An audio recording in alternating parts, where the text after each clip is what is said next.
আছেন আপনাদের প্রিয় আরেকজন মানুষ দাদা। ঈদ মোবারক। ঈদ মোবারক। ঈদ মোবারক ইলিয়াস।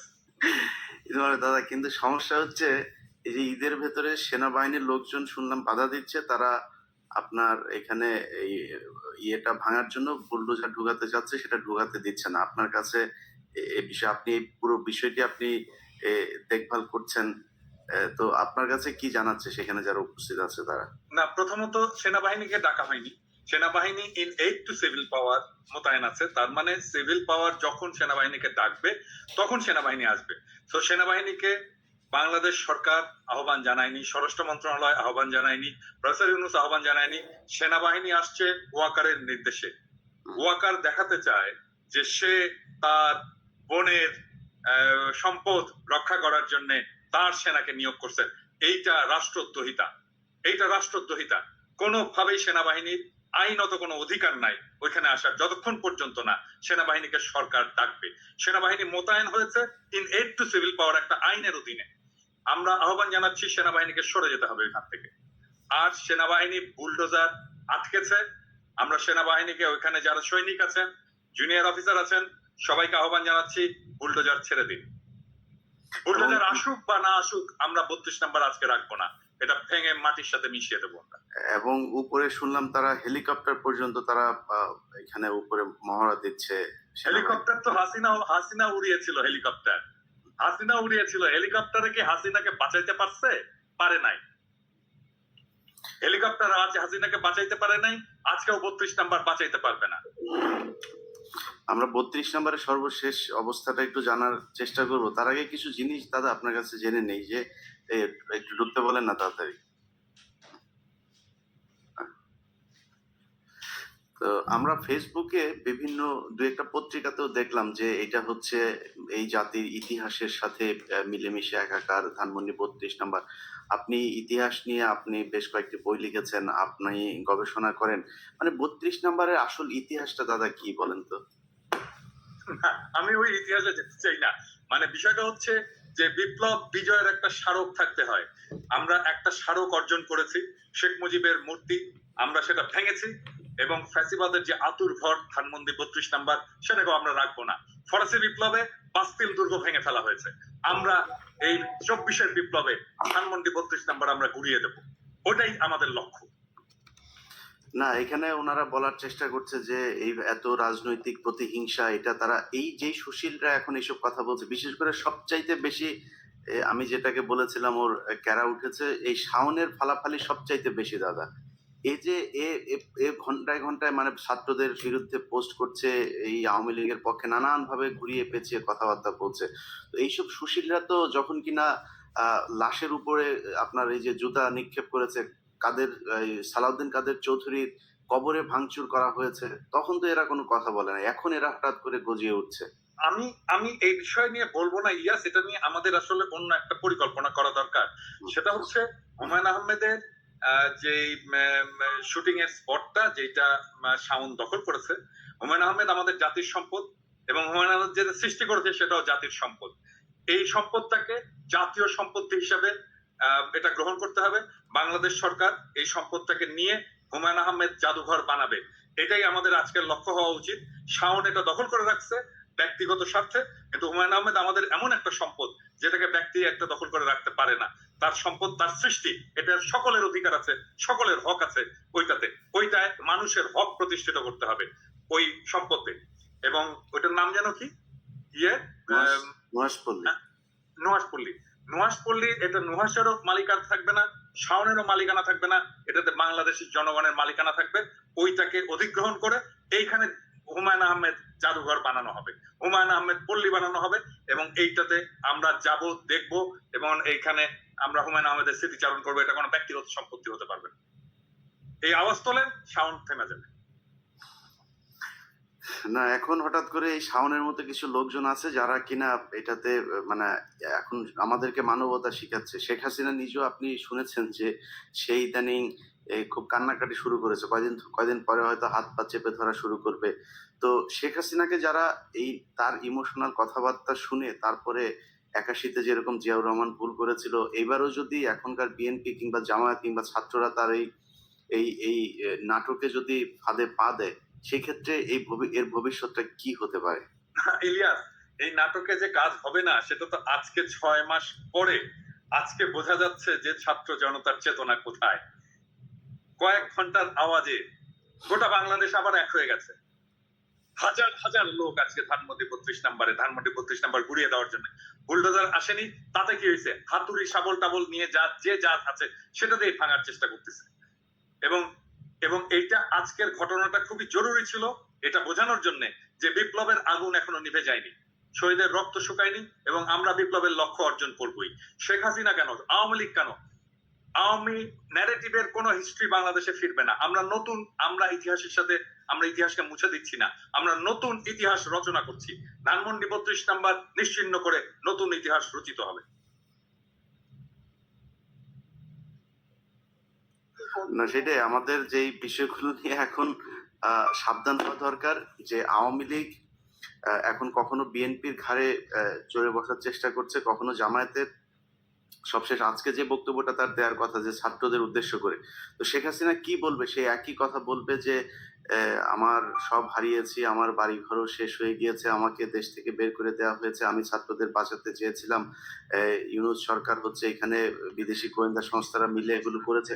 তো এই কথাগুলোই তো বলবে, এবং এই কথাগুলো বলে আমাদের তো বাঙালি, এটাও সত্যি কথা আপনি যেটা বললেন যে সবাই এক হয়েছে, সবার ভেতরে এই জিনিসগুলো আছে, কিন্তু এটাও কিন্তু সত্য আমরা খুব দ্রুত আমাদের ইতিহাস ভুলে যাই, এবং সেই ভুলে যাওয়ার মধ্য দিয়ে যদি শেখ হাসিনাকে কোনোভাবে আমরা আবার বিশ্বাস করি, সে বিশ্বাস করার যে ফলাফল সেটা জিয়াউর রহমান একবার দেখেছেন, এবং আমার মনে হয় সামনে জাতি যদি কখনো এই ভুল করে সেটা দেখবেন। তো আমাদের না ইলিয়াস, এ ব্যাপারে আমি একটা কথা বলি যে এই যে ধরো কিছুদিন আগে থেকে রাজনৈতিক দলগুলো ভারত প্রশ্নে, আওয়ামী লীগ প্রশ্নে যে একটা নরম অবস্থান নিয়েছিল, থ্যাঙ্কস টু ইউ, তোমার অ্যাক্টিভিজম এবং আমাদের সম্মিলিত অ্যাক্টিভিজমের ফলে রাজনৈতিক দলগুলো তাদের পজিশন চেঞ্জ করছে। এবং আজকে আমি বিএনপি সালাউদ্দিন সাহেবের একটা স্টেটমেন্ট দেখলাম ফেস দ্য পিপুলে। এখানে উনি বলছেন যে আওয়ামী লীগকে রাজনীতি করতে দেওয়া যাবে না, নিষিদ্ধ করতে হবে। এটা সালাউদ্দিন সাহেব নিজে বলেছেন ফেস দ্য পিপুলে। দেখেছো তুমি এটা? দেখিনি। আচ্ছা দেখো, বিএনপি আমাদের যেই অবস্থান, যেই ন্যারেটিভ, তার পথে আসছেন, সেই জায়গায় আসছেন, এবং আমরা তাদেরকে স্বাগত জানাই। এবং এভাবেই আসলে কাজটা চালাতে হবে। এবং এই যে আমরা অ্যাক্টিভিজমটা চালিয়ে যেতে পেরেছি আওয়ামী প্রশ্নে এবং ভারত প্রশ্নে, সেটার ফল দিচ্ছে রাজনৈতিক দলগুলো। আমাদের জনগণের, আমরা বলবো এটা তো আর আমি আর তুমি না, এটা জনগণ, আমরা তো জনগণের কথাই বলি, তাই না? জনগণ যেটা বলে সেটাকেই আমরা ট্রান্সফর্ম করে বলি। জনগণের আকাঙ্ক্ষার পাশে এসে বিএনপি দাঁড়াচ্ছে, আমি বিএনপিকে স্বাগত জানাই, এবং সালাউদ্দিন সাহেবকে আমি ধন্যবাদ জানাই উনি যে স্টেটমেন্টটা দিয়েছেন। না, এই দেশে ধরেন মানে মানুষ তো নির্বাচনের ভোটের রাজনীতি তো করে, যদি ভোটের রাজনীতি হিসাব করা হয় এই দেশের শতভাগ মানুষ এই প্রশ্নে সবাই এক। মানুষ, সাধারণ মানুষ হয়তো বিক্রি হয়ে গিয়েছে। আপনি যেটা বললেন যে আমরা হয়তো হয়তো খুবই নগণ্য কয়েকজন মানুষ, আমরা আসলে কোনো দলেরও না, কোনো সুবিধাভোগীও না, আমাদের কোনো মূল্য নেই, আমাদের একটা কথা বললে রাখতেও চায় না। তারপরে আমরাই কিন্তু শেষ পর্যন্ত আমাদের ওই 5ই আগস্টের আগের যে বিপ্লবের যে চেতনা সেটাকে ধরে রেখেছিলাম, এমনকি ছাত্রদের ভেতরে অনেকে গা ভাসিয়ে দেওয়ার চেষ্টা করেছে। তো এই যে এই রাজনৈতিক দলগুলো যে আপনার এই প্রশ্নে তারা কিছুটা শিথিল হলো, তারা তো এই জায়গাটায় থাকলে আপনার বা আমার ভিডিও মানুষ কেন দেখে? আমরা আজকে যদি যে কথাগুলো এখন বলছি তার বিপরীত ধরনের কথা যদি বলি, কালকে জনগণ আমাদেরকে গালাগাল করবে, আমাদের ভিডিও দেখবে না, কেউ দেখবে, পছন্দ করবে। কেউ দেখবে, আমাদের কেউ আমাদের ভিডিও দেখবে না। কেউ এখানে ভুলেই যাবে আমরা কেউ ছিলাম, ভুলেই যাবে।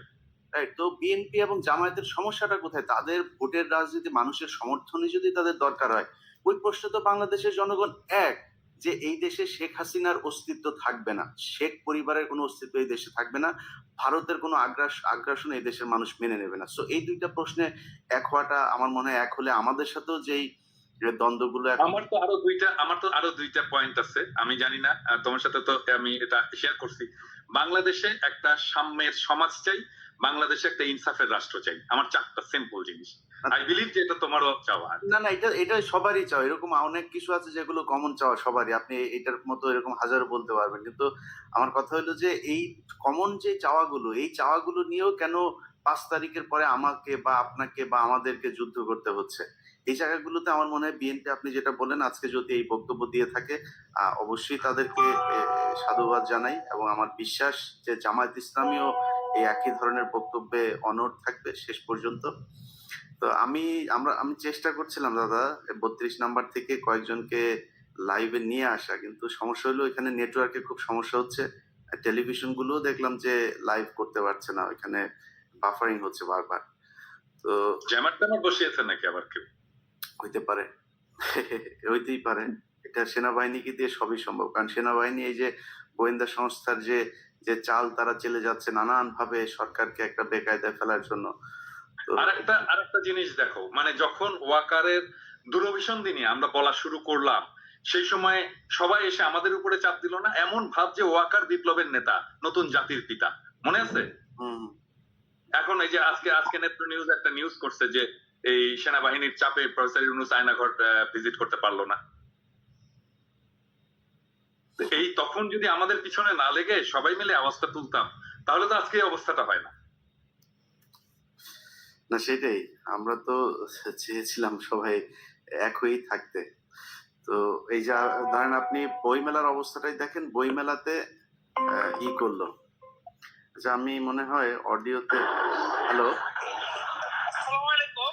সালাম, জি সাজিদ, আপনাকে সবাই শুনছে। হ্যাঁ, আমার মনে হয় আমরা ভিডিওতে যেহেতু আপনি কানেক্ট হতে পারছেন না, আমরা একটু ফোনেই বলি। আপনি কি অবস্থা ওইখানকার সব শেষ পরিস্থিতিটা একটু বলেন। জি, ইলিয়াস ভাইয়া, আমরা এখানে প্রায় 50,000 উপরে মানুষ আছে, কিন্তু আমরা এখনো পর্যন্ত বুলডোজার ম্যানেজ করতে পারিনি, যার কারণে আমরা বাড়িটা ভাঙতে পারছি না। এই সাজিদ, বুলডোজার কলা বাগানে আমি তো বুলডোজার পাঠাইছি রে ভাই। আপনারা যান না, একটু সামনে যান। আপনারা একটু যান না, 5-10 হাজার লোক যান, বুলডোজারটা নিয়ে আসেন। ওই যে মিরপুর রোডের ওইখানে দেখেন সেনাবাহিনী থাকলে এদেরকে বুলডোজারের উপর দিয়ে চলে আসবেন। বুলডোজার একটু আমি বলি, আমরা একটা বুলডোজার ম্যানেজ করেছিলাম, সেটা ঢাকা ইউনিভার্সিটি এই পাশ থেকে একটা ম্যানেজ করা হয়েছে, কিন্তু সেনাবাহিনী বুলডোজারটা আটকিয়ে দিয়েছে আর কি। সেনাবাহিনী আপনারা যান ওইখানে, আপনারা যান ওইখানে। কেন? সেনাবাহিনী কে? আমি তো সেনাবাহিনী কে? আমরা তো 32 নম্বরে আছি, কিন্তু ওই দিকে যারা আছে তারা এখন ওইটা নিয়ে আসতে পারেনি আর কি। আচ্ছা, আপনারা একটু প্রয়োজনে আগে যান, নিজেরা আগান। আপনারা একটু আগায় যান, তাদেরকে নিয়ে আসেন। সেখানে সেনাবাহিনী বাধা দিলে সেনাবাহিনীর এটার দায়িত্ব দেওয়া হয় না এই সরকারের পক্ষ থেকে যে তারা এটা আটকায় দেবে। আর আর এখানে কোনো উপদেষ্টারা আমাদেরকে কোনো সহযোগিতা করছে না। এই সিটি কর্পোরেশনে কিছু বুলডোজার আছে, আসিফ মাহমুদ চাইলে আমাদেরকে সহযোগিতা করতে পারতো, কিন্তু তিনি আমাদেরকে কোনো প্রকার ভাই, ওনাদের সব কাজ তো আর, ওনাদেরও তো অনেক কাজ আছে, ওরা তো আর সব কাজ আপনারা এখানে এসে করে দিবে না। এখন এই কাজটা আপনারা করেন, যেহেতু বুলডোজার আসছে এবং বুলডোজার। আচ্ছা, এমনি মানে বুলডোজার এমনিতে 32 নাম্বারের অবস্থা কি, এটা একটু বলেন, ওইখানে কি হচ্ছে? 32 নম্বরে দুইটা বিল্ডিং এর মধ্যে আগুন চালিয়ে দিচ্ছে ছাত্র জনতা, আর এখানে 50,000 উপরে মানুষ আছে আর কি। আচ্ছা, ইলিয়াস, আমাকে একটু যেতে হবে। ওকে, চালাও, যদি ইয়ে হয় হোয়াটসঅ্যাপে জানিও। হ্যাঁ ঠিক আছে, আপনি জানতে পারেন, ঠিক আছে। আমি চেষ্টা করছি ওখানে কিছু লাইভ করার জন্য। আচ্ছা, সাজিদ ভাই, আচ্ছা আপনি একটু থাকেন আমাদের সাথে, আর চেষ্টা করেন যতটা আমি লাইভে কানেক্ট হতে চেষ্টা করছি, কিন্তু এখানে ইন্টারনেট অনেক স্লো আর কি, যার কারণে আমি লাইভে কানেক্ট হতে পারছি না। তারপর আমি যদি লাইভে কানেক্ট হওয়ার চেষ্টা করলে আপনাদেরকে এখানে করছি না, কারণ আমি আপনার দর্শককে দেখাবো আর কি, ইনশাল্লাহ। ওকে, জি ভাইয়া, আসসালামু আলাইকুম। ঠিক আছে প্রিয় দর্শক, আমরা আরো কিছুক্ষণ লাইনে থাকবো। তো যে জিনিসটা দেখাইতে চাচ্ছি যে যে কারণে এটার আসলে মূলত আমি এবং পিনাকিদা আমরা যে কারণে মনে করলাম লাইভটা করা দরকার, যে জনগণের সাথে আমাদের থাকাটা মনে হয় জরুরি, এবং এটা জানানো দরকার যে ছাত্ররা একা না, এবং ছাত্র জনতা যারা এখানে আজকে এই এই এই এই বিষয়টাতে যারা নেতৃত্ব দিচ্ছেন, তাদের সাথে আমরা বাংলাদেশের মানুষজন আমরাও আছি।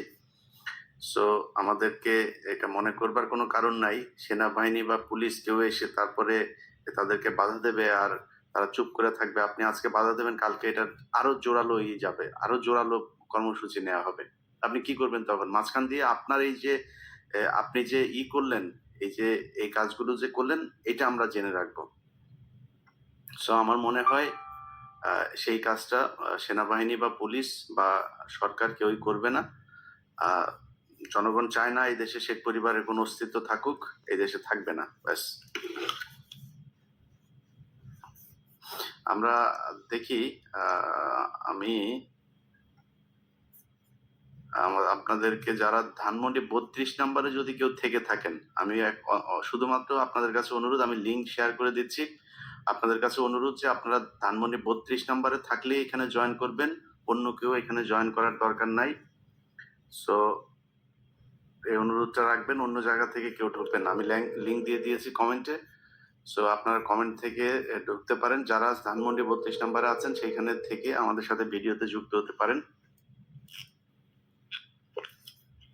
হ্যালো ভাই, ড্রাইভে লিঙ্ক দেন, গুগল ড্রাইভে লিঙ্কটা দেন। হ্যাঁ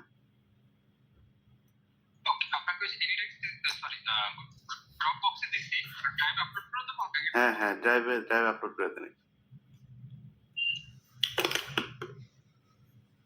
ভাই। অন্য জায়গা থেকে কাউকে আমি অ্যাড করব না। আপনাদের ওইখানে যদি কেউ থাকেন, সম্ভবত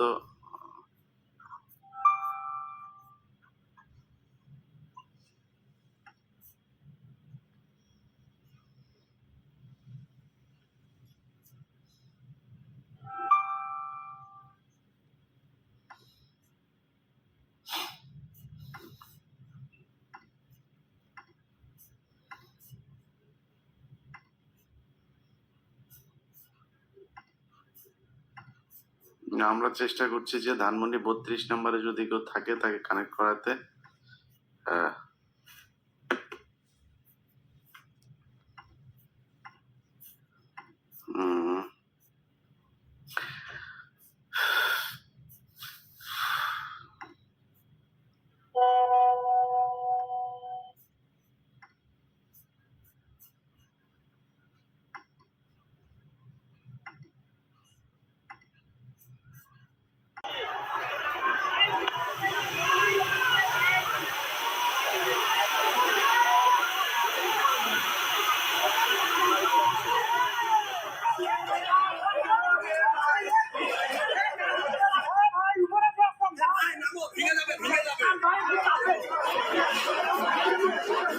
আপনাদের অত্যন্ত প্রিয় মানুষ, প্রিয় মুখ পিনাকি ভট্টাচার্য। পিনাকিদা, আপনাকে স্বাগত জানাচ্ছি আজকের অনুষ্ঠানে, এবং আমার সঙ্গে যোগ দিচ্ছেন আরেক জনপ্রিয় মুখ, সাংবাদিক ইলিয়াস হোসেন।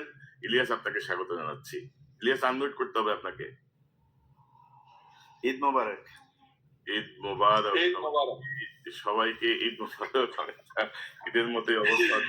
ফ্যাসিবাদের এত খুশি, ইলিয়াসকে এত খুশি দেখিনি কখনো। দাদা, সব নষ্টের মূল তো দাদা আপনি হচ্ছে। ইলিয়াস কখনো এত খুশি থাকে? কনক হাসতেছে, ও তো হাসে না কখনো।